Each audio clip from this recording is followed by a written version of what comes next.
Will the Dallas Cowboys be all in 2023? All that and more in this episode of the Locked On Cowboys podcast. You are Locked On Cowboys, your daily Dallas Cowboys podcast. Part of the Locked On Podcast Network, your team every day. Locked on Cowboys. Locked on Cowboys. Welcome back to the Locked On Cowboys podcast, part of the Locked On Podcast Network. Thank you for tuning in. I'd like to thank you for making us your first listen of the day. Today's episode is brought to you by LinkedIn. LinkedIn Jobs helps you find the candidates that you want to talk to faster. Post your job for free at linkedin.com/lockedonnfl. I am Marcus Mosher. You can follow me on Twitter at Marcus_Mosher. He is Landon McCool. Check him out on Twitter at McCoolBCB. Landon, Twitter questions today. How you doing, sir? Always excited for Twitter questions. Can't wait to see what we've got. I know that people are fully into the offseason now, getting in the draft grinding, getting in free agent questions. So I'm excited to see kind of the new era or the new realm of Twitter questions that we're going to get now. Yeah, so we actually have a couple questions that are tied together. So let's go ahead and jump right into it. First question from Brian. He said, last year, you guys mentioned the idea of a soft reset on the pod. Yes, we did talk about that. A year on after that, where are we on that? Did it work given the cap issues? What do you think? Well, I think the plan is still, intact as much as it could be. I think that they still plan to saving some of that money to pay some of these guys that they're going to have to pay coming up pretty soon, including Trayvon Diggs, Micah Parsons, CeeDee Lamb. Those are all the big three guys that are going to be coming up for contracts in the next 2 years. So I think that's, still on play. I think what may be, different than what we had anticipated is I don't know if they're going to be, necessarily big free agent spenders this offseason more than normal. Maybe they change their tinker with their philosophy a little bit. I think they'll have the flexibility to do it if they want to. Which is the difference, I think, right? Yeah. Between this year and last year is that I think that they'll have more flexibility depending on exactly how some things kind of work out with some of the free agent contracts that are expiring, some money that you can move around. They could definitely create a bunch of room. And they'll definitely have more room to play with than they did last year. Mm-hmm. But I don't know if that necessarily is a precursor to them spending all that cash on free agents or kind of, going in on a big trade for a big money player. I do think that it does kind of solidify that they're going to try to re-sign, which is, again, no surprise if you follow the Cowboys, that they're going to try to re-sign their own. And again, the three that we've mentioned, I don't think anybody would have a big qualm about trying to re-sign, and Parsons and Diggs and Lamb. But I do think that they've kind of given themselves enough room that if they wanted to go get an Odell Beckham Jr., like we talked about yesterday, if they wanted to, if they felt like they were a trade away for a big player, they could do that this year. Whereas last year, it felt like it really, really would have stressed the kind of cap room that they need to just operate through, within the season. So I do think that they are in a better position to do it this year, like we had anticipated. The question becomes, is there a willingness to do it? Yeah. I mean, just to answer the question, the soft reset worked, right? Because you were able to win the same amount of games, but also save money by moving on from Lyle Collins, moving on from Amari Cooper, which we talked about yesterday. There's positives and negatives from the Amari trade. But I think the difference is like the Cowboys are in a better cap situation, but there's also more guys that performed well for them this year that they might have to retain. For example, Leighton Vander Esch, the Cowboys signed him to a 1-year, $2 million contract last offseason. He so far outplayed that contract that if you want to bring him back next year, he's going to cost more. I think Donovan Wilson had the best year of his career. If you want to bring him back, he's going to cost more. Tony Pollard, I don't think we were considering at all last year the possibility of the Cowboys placing the franchise tag on him. I remember us talking about, hey, if you want to give him $6-7 million a year, that makes sense. But like, he could legitimately earn $10-11 million a year on the open market. So yes, it worked. I just don't know how much it's going to make them super active in free agency. Now, the other question that goes with this, Landon, is there a bunch of people want to know, do you anticipate the Cowboys going all in 2023, kind of after what they did last year with their cap situation? Well, I think part of one of the reasons they wanted to do what they did with their cap situation last year is to push money to the future to sign some of those folks that we talked about. So I don't know if it necessarily, like, I don't anticipate that what they did last year is a kind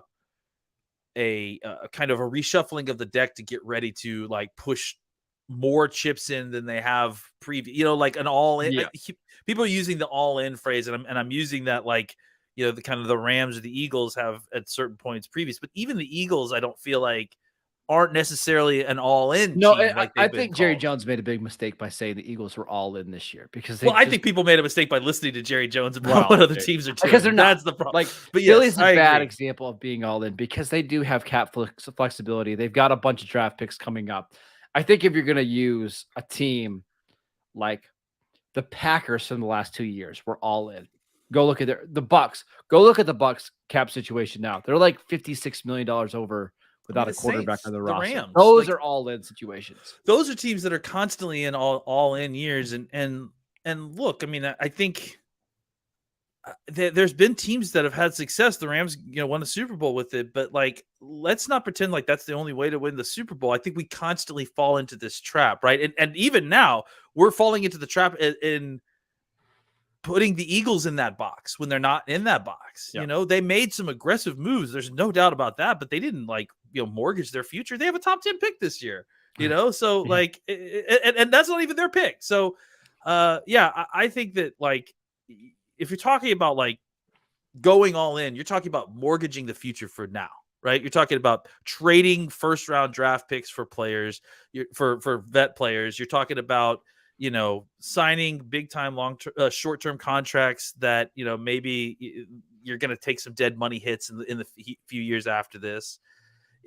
That's to me an all in situation. Or just doing a bunch of restructures, which is basically what Green Bay did to get in the situation they're at. Like, they can't restructure any more contracts because they're already done with them. Yeah.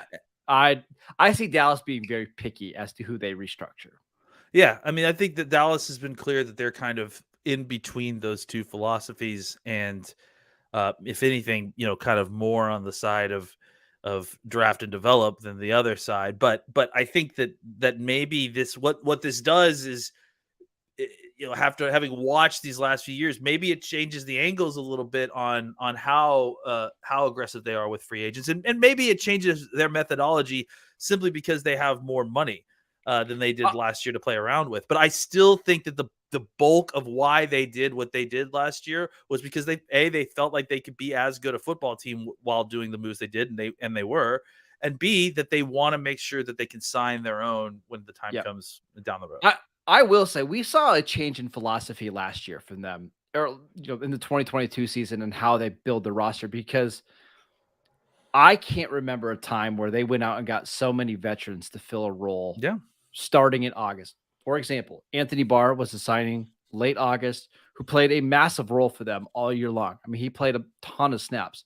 They traded for Jonathan Hankins. That one's not super surprising. They've done that in the past. They've signed, or they traded for Michael Bennett or whatever. Go ahead. I'll add in for the Hankins thing. Like, even that as a subcategory is something that was unique. I think that we should give the Cowboys credit, because how many years previous would they even consider signing, much less trading, for a actual true nose tackle that is a big On body, in the middle on a 1 year deal? They would never do that before. I mean, when was the last time they would sign a T.Y. Hilton, a diminutive wide receiver late as a free agent? Like, they've made changes in their philosophy this last year. Or an Xavier Rhodes. Like, the Rhodes one didn't work out as well as the other ones did, but they tried. Historically, what have the Cowboys done? Hey, if an injury goes down, we're going to pull up a guy from our practice squad, a guy that we know, and that's who we're going to play. But they felt like, hey, we just need to try to win a couple games here. Rhodes gives us the best floor, so that's what we're going with. So just to answer the question, I don't think they're going to be all in for 2023. I think they want to try to keep this window open as long as possible to be a contender, and just hope that 1 year things fall the right way. Yeah, and I think the idea of all in the sense of the Rams, the Saints, that's not necessarily something that they're interested in doing as it is right now. Maybe that changes as Jerry gets older, but I think as it stands right now, they would rather have multiple solid windows where Yes. things fall right than opposed to trying to just, inch open one window, a few 2-3 inches more than a normal window would be open for them. All right, when we come back, we're going to be talking about what type of receiver makes the most sense opposite of CeeDee Lamb. Today's show is brought to you by LinkedIn. As a small business owner or hiring manager, you know that success in 2023 all depends on the team members that you surround yourself with. That's why you have to check out LinkedIn Jobs. With LinkedIn Jobs, you can hire qualified candidates more efficiently and effectively by matching open roles with people who have the skills, values, and experience to help you achieve your goals. LinkedIn Jobs helps you quickly attract qualified candidates to your open jobs with their targeting tools.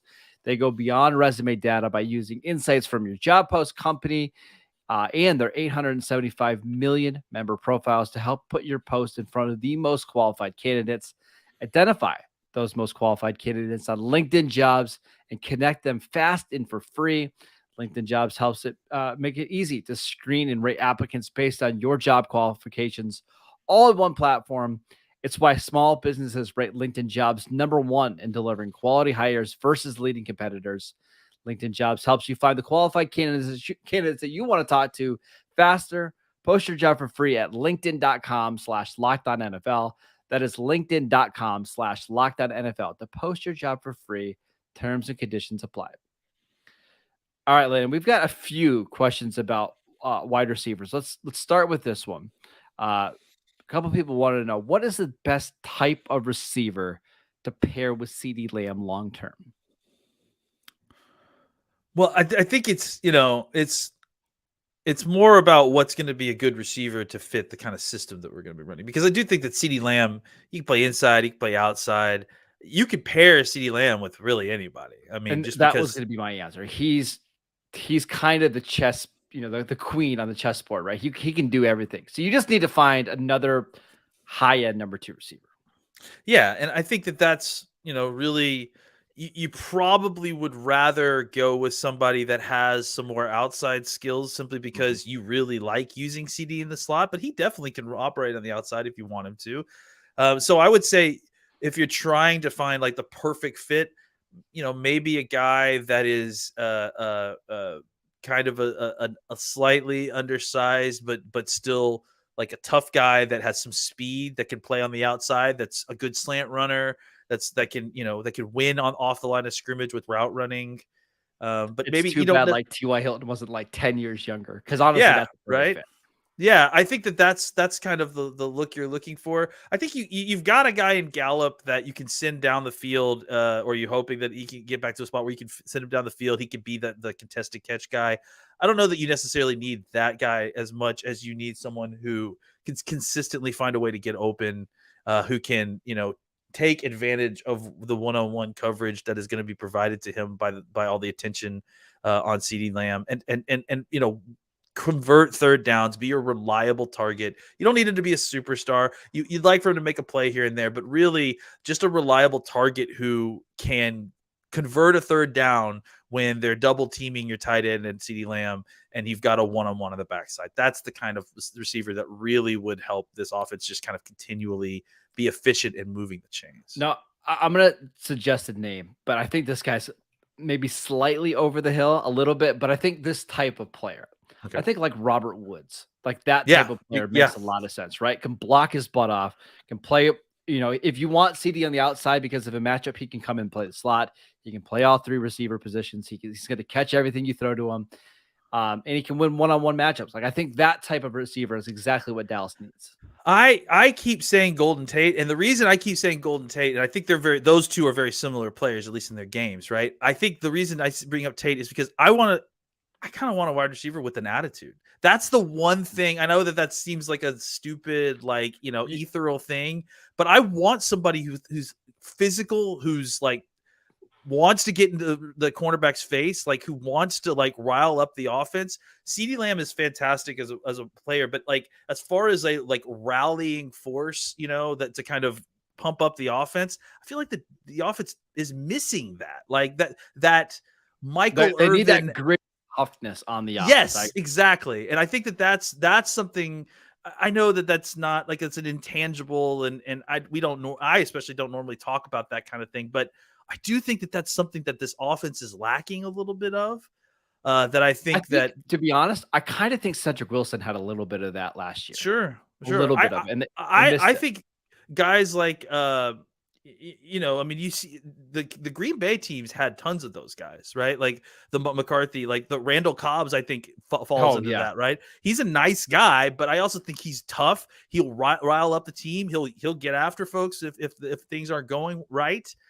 So I do think that someone a little spicy would be nice. They need someone with an edge. Is really what they need. And exactly. maybe it's a veteran, right? Maybe it's one of these guys that's a little bit past their prime. Like I remember when the Ravens signed Derek Mason when he was kind of, he was at the end part of his career, but he played with that edge that they needed. Then they went out and got Anquan Bolden, who had that same kind of fiery edge. Like they definitely need something like that. But I got another question regarding. I was going to say for the Cowboys, real quick. Patrick Creighton. Remember Patrick Creighton? I know he dropped that pass, but having a guy like that on your team is valuable, who's versatile. All right. Next question from @Jones's babysitter. He said, interested to hear more in the potential archetype change at wide receiver with the scheme change. What type of receiver do you think the Cowboys should be interested in free agency in the draft?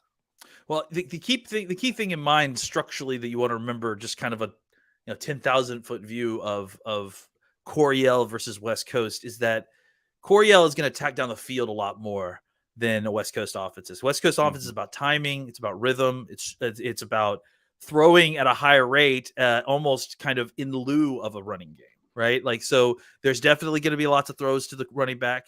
There's definitely going to be short slants. We've talked about that. Short passes to the tight ends and receivers. So you want a guy that is a solid hands catcher, because you're going to be potentially catching the ball with some contested situations, some of these short passes. You want a guy who's a good route runner, who understands timing and pacing, who is kind of, really, if you think about, I know that Jerry Rice is, it's like, you just need Jerry Rice. But the thing that made Jerry Rice so great in that system is that he was exactly where he needed to be when he was needed to be there. And that's what I said. It's the consistency in the West Coast offense. Like, if you're going to run a slant, you better run that slant exactly the same way every single time you run it.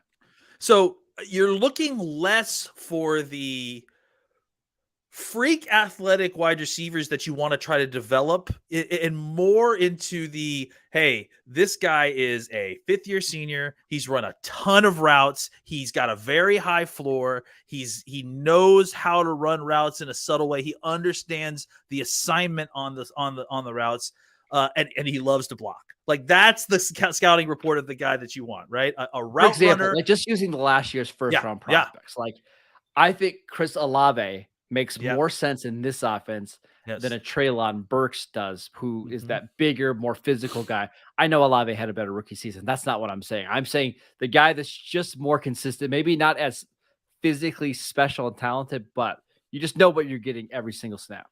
Yeah, exactly. I think that's the kind of guy, honestly, the guy in this draft class, to me, is the later, I haven't seen all the guys, but the guy that, like, to me, of the people I've seen so far, Michael Wilson from Stanford, because he hasn't run a ton of routes. He's been injured a lot, but he looks polished. He looks like he knows what he's doing. He has subtlety to his route running. And those are the kind of things that I want to see. I want to see a guy who doesn't have to be taught how to run a slant route. Like, it is ready to have a 301 class about how to run a slant route, not a 101 class when he gets into the NFL. So that's the kind of archetype I want to see at wide receiver. And at running back, I think the key thing is more of an emphasis on as a pass catcher, being able to kind of find a way to make people miss in the open space, because as many people have talked about it, we're living in a shell coverage world still. So there's going to be a tons of times that you're going to be checking it down to your running back.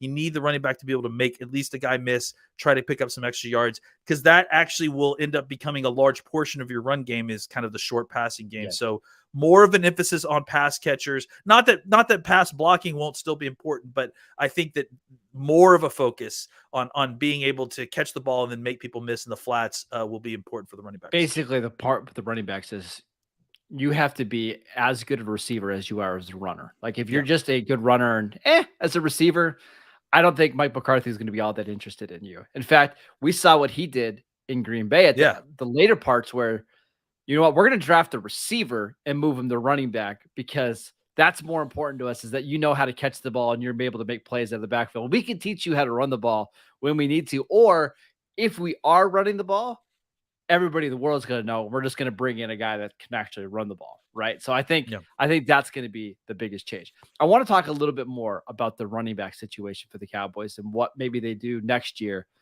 Today's episode is brought to you by FanDuel. This year, the only app that you need at your Super Bowl party is FanDuel, America's #1 sportsbook. We're really excited about our new sports betting partner for Lifetime because they are the #1 sportsbook in America.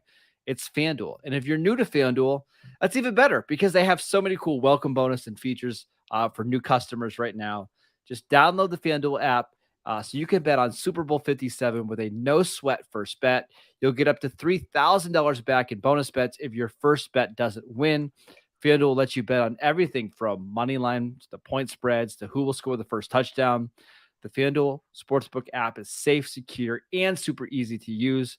Best of all, you can get paid your winnings instantly. So join FanDuel today at FanDuel.com/lockedon to claim your no-sweat first bet on Super Bowl 57. That is FanDuel.com/lockedon. Make every moment more with FanDuel, the official sportsbook partner of the NFL. All right, Landon, last question here. A couple of people wanted to know, do you think the Cowboys will devalue the running back position now that Mike McCarthy is running his offense? I think it just changes, right? Like it's more just the shape of the value is different, right? Like I think that you first of all, let me go ahead and preface all this that we still really don't have any idea what kind of offense this is going to be. We're all basing this on McCarthy's, 5 or 6 year old offense. So I would say, generally speaking, that the running back position doesn't necessarily have less value, but the run game has less value, if that makes sense, right? Like, so I think the position still has value. It's just the shape of that value has changed, and maybe in some ways, those kind of running backs in the West Coast offense are more valuable than Coryell offenses, right? Because there are a million running backs out there. If you need a guy that can just give you 14 carries for 67 yards, you can find that guy all over the place. Mm-hmm. But can you find the guy that can be lined up in the slot and beat safeties in one-on-one coverage, but also can run against a 7-man block, a box, and pick up a linebacker, screaming down? Those guys are harder to find. Which is why Marcus is endorsing Bijan as the pick at 26 because he can run routes. But if you are going to draft a running back, there's a better fit for the Cowboys than Bijan at 26. But we'll talk about that another time. Yeah, we can talk about it another time. But anyways, yeah, I do think, to answer your question, I actually think that running backs may be more valuable, but that's probably because they are more unique creatures that you have to find in order to kind of run in the West Coast offense, because finding a running back, like you said, who just carries the rock, that's not so difficult. Finding a running back who's equally adept at running the football and catching the ball out of the backfield, making people miss, that's a little bit harder to find. So I think that makes that archetype a little bit more valuable because it's a little more scarce. Yes.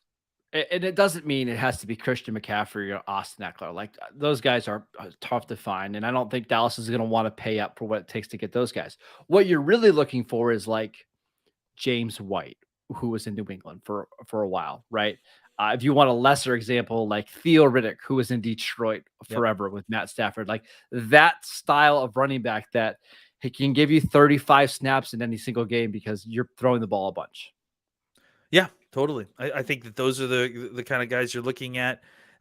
Pollard is actually a great fit, I think, Yeah. because he does of his skill set. So obviously you could bring him back and then maybe draft a guy, or it'll be interesting to see exactly how this all shapes out for the Cowboys. But I do think that the position is different between these two Yes. offenses. The other thing I would say really quickly before we head out about the running back position in Mike McCarthy and just in West Coast offense is historically those teams use a lot of running backs, right? And we talked Yeah. about earlier this week, maybe the Cowboys switching from a two-headed monster, quote unquote, to more of a 3 or 4, backfield where you have 3 guys who can all do some different stuff. And you're just rotating these guys based on the matchups. And maybe you're not paying one guy 12 million, but maybe you're paying 3 guys 13 million. Like I could see that.